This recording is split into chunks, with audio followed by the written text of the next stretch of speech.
Guys, Hi everyone. welcome back to our channel. I'm Sarah. I'm Yvette. And today we're going to be giving you our top tips for staying in a hostel. Before we just get started, Okay. hostels, ew. Literally the first thing out of my mouth when me and Sarah first started booking our trip, I said absolutely not. I'm not going to stay in any hostels. I just don't agree to it.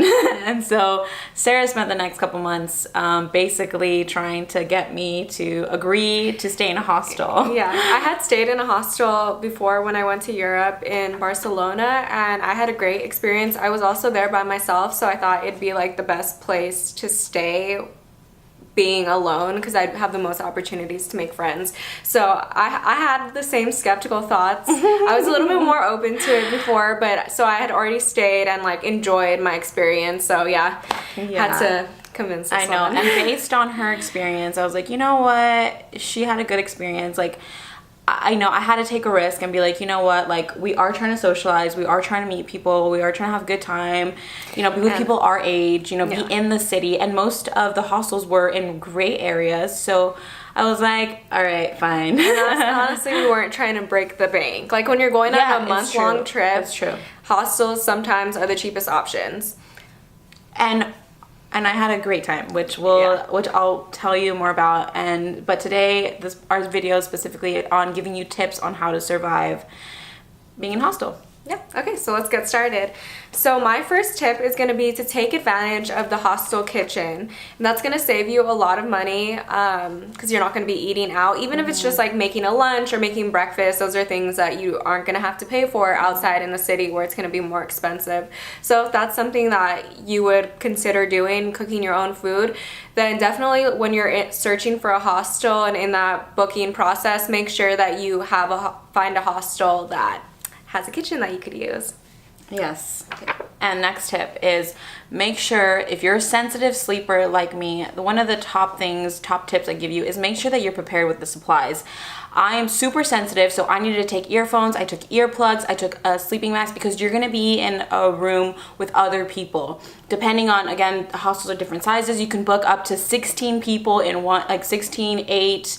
You know, we did doubles, so like regardless, you're gonna have basically you're gonna be in space with other people. So just make sure that you know yourself. You know that if you need a sleeping mask, that you take one because again, you're gonna have people in and out, and you have to be respectful of everybody else. You can't. You know, hopefully everybody else will be respectful as well, but you need to take care of yourself and be like, okay, I can't sleep with noise. I'm gonna take my earplugs. So that's a major tip. Okay, and then my next tip is going to be to ask your hostel concierge or whoever the front desk people are about different tour prices. A lot of times they can get you special deals on different tours or different activities, and they'll have a bunch of information about different fun activities that you can do that they offer. So definitely check out their prices because you might be able to get a better deal booking through your hostel. Mm-hmm. So back to the supplies, another thing that is super important for you to do is make sure that you take a microfiber towel and shower sandals. Yes. You can get them at Target, Walmart for $1. They are just essential part of staying in hostels. And also the microfiber towel, me and Sarah had done a lot of research and we were like, hey, a lot of people get these because they dry quickly, you can pack them, they're easy to pack, and they dry fast. But you know, so just make sure that you take that. I think that it's super important if you're staying in hostels. Yeah, definitely. My next tip is going to be to try to book a hostel that offers free breakfast. If maybe you aren't going to cook your own food, at least you can get free breakfast at your hostel and, you know, maybe take some bread and like extra stuff for later just for a snack. So I think if you're on a tight budget, you might as well just keep that in, like, get that in the fee that you're paying for your accommodation. So yeah, get free breakfast. Breakfast free is the best. Okay, so next tip from me is make sure that you know the events in the hostel. Like, every place that we went to had a board or had flyers of all the events that were going on, pub crawls in London or walking the red light district in Amsterdam with a group of people. Try to say yes and try to socialize. Try to go out with people there because everybody's traveling, everybody's meeting people, and it's just so much fun. So say yes to those events.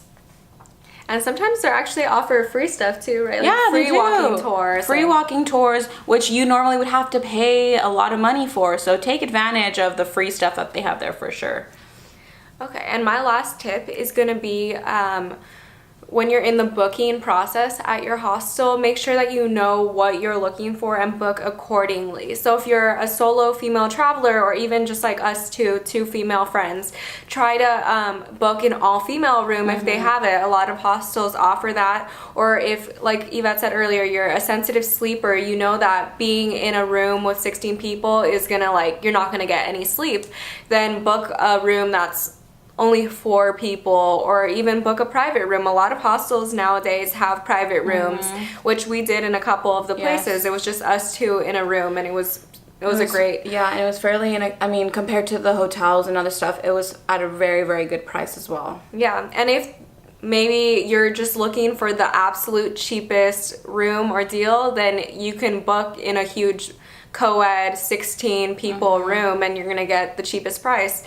So there's a lot of options there for you to take into consideration. Have like a bar in one of the, actually a lot of the hostels we had to had bars actually in Spain as well. Yeah, I was gonna mention that you should, if you're into like nightlife and drinking or whatever, a lot of hostels have bars, so that's something you should look for when you're in the booking process, because then it's super easy. Like you want to go home, take a nap, whatever, and then you wake up and you're like, oh, let's just go to the bar, grab a drink. It's really easy. Or if you end up coming back earlier but you don't want to like just go right to bed, you can hang out in the bar and like socialize, make friends. And they stay open a lot later than, you know, the normal bars would be at the city. You know, we would come back and we would hang out for a couple hours longer at the bar, and it was just a lot of fun. It was a lot of fun. And a lot of times they have good deals if you're staying at the hostel, or in general for anyone that goes to those bars, they have a lot of better prices than outside in the city. Definitely. So yeah, so thank you so much for watching, and I hope that you find these tips helpful. And if you have any other questions, feel free to leave a comment below.